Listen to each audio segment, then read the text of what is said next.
this is Látrabjarg, the most populated area of birds in Iceland, and also the most western cliff in Europe.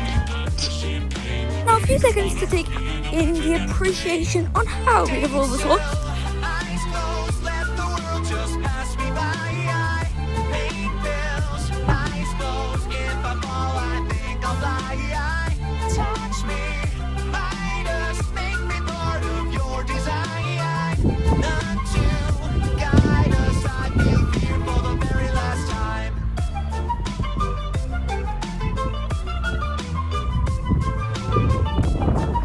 Make sure to like and subscribe for more West Fjords.